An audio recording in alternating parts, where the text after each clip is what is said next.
The Battle of Moscow. The full story of Hitler's first major defeat. Narrator. In the unforgiving winter of 1941, the fate of the Soviet Union hung by a thread. The Battle of Moscow was not just a fight for territory, it was a fight for survival. As Hitler's forces stormed toward the Soviet capital, Stalin's Red Army prepared for a desperate stand. This is the full story of the battle that marked the beginning of the end for Nazi Germany's dream of world domination. Narrator. By 1941, Nazi Germany had already conquered much of Europe. France had fallen in just 6 weeks, and Hitler's blitzkrieg tactics seemed unstoppable. But Hitler's ultimate goal was the Soviet Union, a vast land of resources and ideological rivalry. Narrator. On June 22, 1941, Hitler launched Operation Barbarossa, the largest invasion in history. Over 3 million German soldiers, supported by thousands of tanks and aircraft, poured across the Soviet border. The plan was simple: a lightning-fast campaign to crush the Red Army and capture key cities like Leningrad, Kiev, and most importantly, Moscow. Narrator. The Soviet Union was caught off guard.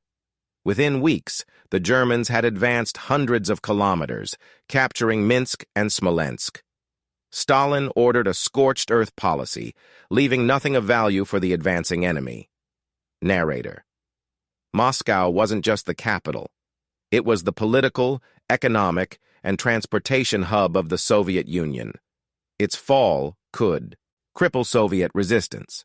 Hitler believed that capturing Moscow before the onset of winter would force Stalin to surrender, bringing a quick end to the war on the Eastern Front. Narrator. Army Group Center, led by Field Marshal Fedor von Bock, was tasked with taking the city. But as the Germans pushed closer, they encountered stiff Soviet resistance. Time was running out, and the infamous Russian winter was looming. Narrator. In early October, Hitler launched Operation Typhoon, the final push to capture Moscow. The Germans aimed to encircle the city and destroy the defending Soviet forces. Initial successes saw large Soviet armies trapped and annihilated at Vyazma and Bryansk, leaving the road to Moscow seemingly open. Narrator. The Germans advanced rapidly, capturing towns and villages along the way. By late October, German forces were within 90 kilometers of Moscow. Panic spread in the Soviet capital as government offices and foreign embassies evacuated. Narrator. But Stalin refused to leave. He declared, "We shall fight for Moscow to the last." Under his orders, the city was fortified. Civilians, including women and children, dug trenches and built barricades. Narrator. Then, the German advance began to slow, not due to Soviet resistance alone, but because of the weather. Heavy autumn rains turned roads into mud, bogging down vehicles and supply lines. This was followed by the early arrival of the Russian winter, with temperatures plummeting below -30 degrees Celsius. Narrator. German soldiers, unprepared for such harsh conditions, suffered terribly. Their tanks and equipment malfunctioned in the freezing temperatures. Meanwhile, the Soviets, accustomed to winter warfare, seized the advantage. Narrator. By November, the Germans were just 20 kilometers from Moscow. But Stalin had a trump card: fresh reinforcements from Siberia. These troops, led by General Georgy Zhukov, were well-trained and equipped for winter combat. Narrator. On December 5, 1941, Zhukov launched a massive counteroffensive. Soviet forces struck along a 600-kilometer front, targeting the overstretched and exhausted German lines. Narrator. The counteroffensive caught the Germans by surprise. Soviet soldiers pushed the invaders back, recapturing towns and villages. For the first time, the seemingly invincible Wehrmacht was forced into a full retreat.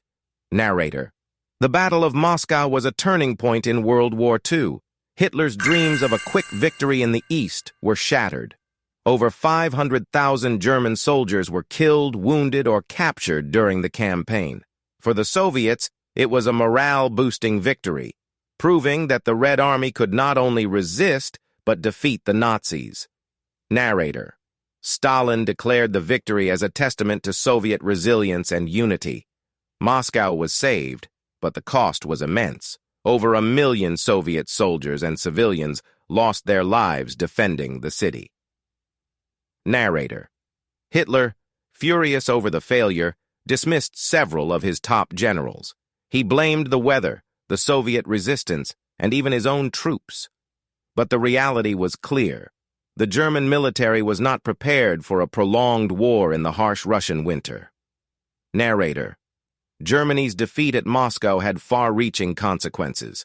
It marked the first major setback for the Nazi war machine, ending their string of rapid victories. The failure forced Germany into a prolonged war of attrition on the Eastern Front, stretching their resources to the limit. Narrator. The Battle of Moscow was more than just a military defeat for Germany. It shifted the momentum of the war.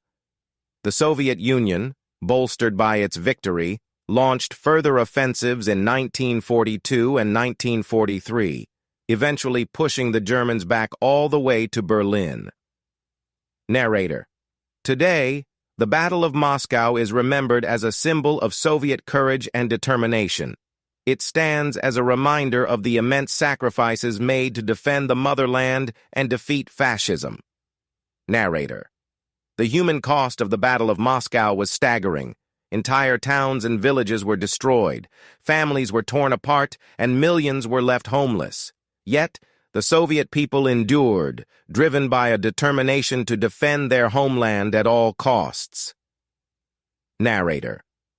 Survivors of the battle recall the harsh conditions and the relentless fighting. Their stories serve as a testament to the resilience and bravery of those who stood against the Nazi onslaught. Narrator.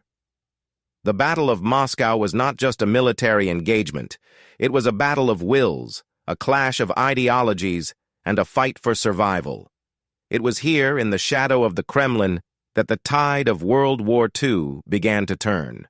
Hitler's dream of conquering the Soviet Union froze in the Russian winter, marking the beginning of his downfall. Narrator. Thank you for watching History Vividly. If you found this story compelling, please like, share, and subscribe. Stay tuned for more in-depth explorations of history's most pivotal moments.